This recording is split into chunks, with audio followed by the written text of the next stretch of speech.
There is no way tunaweza kuwa tukirun losses each and every day. Exodus. Yes, madam. What's wrong with you? This is a suspect. Ni nini imekuwa ikihappen huko? When I was away. The stock does not match The income. The income. As in, Chakula inaenda wapi?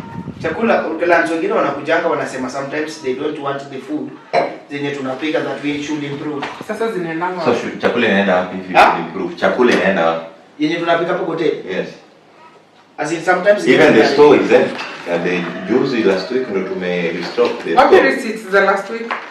Receipts zenye ile zile prices zenye mlinitumia. Na items zenye mlichukua ziko wapi? I need the invoice. The receipt is a supermarket. Nilitumana pesa. Yes. And I can't see the invoice. As in madam, tulikuwa tunaosha vyombo then jamaa mwingine akashtua message. Vyombo imefanya nini? I need the invoice. What does the vyombo has to do with the invoice? Majili enda kwa hizo my invoice. Invoice inafanya nini kwa jikoni mahali vyombo zinaoshwa hata ni different na mahali penye chakula inapikwa? Who told you to be handling the receipt? So meaning in short we should say you're stealing the food. No, I cannot steal the stock. Siwezi the stock you steal. Siwezi kula stock. Siwezi kula stock. Unakula nini? Unakula nini? Angalia venye amenona. Angalia. Unakula nini? Kula salary. Unakula salary? Yes sir. Salary ya 10,000 ndio utafanya hivi. Salary ya 10,000 inafanya unaona hivi. As in it's a blessing and the favor of the Lord. Blessing and the favor of the Lord na nyumba yenye mahali penye unaishi na hizo apartments. 20,000. 20,000 unaishi kwa apartment ya 20. Na ni mwanaume. Si hivyo madam, ni kuna client alikuja hapo yule mwenye alikuja na V8. Ndio alisema I wanted to change my life. Akanipeleka kwa hizo apartment.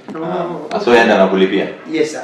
My friend, you get to the bottom of this. What you do from now on, I think umesimamishwa kazi.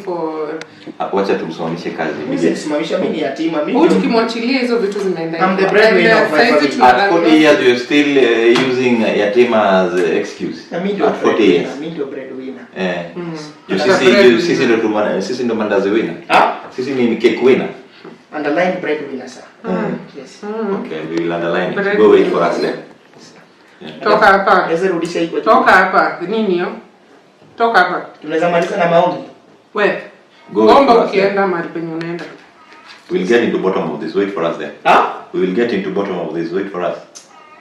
Why not on top? Why bottom?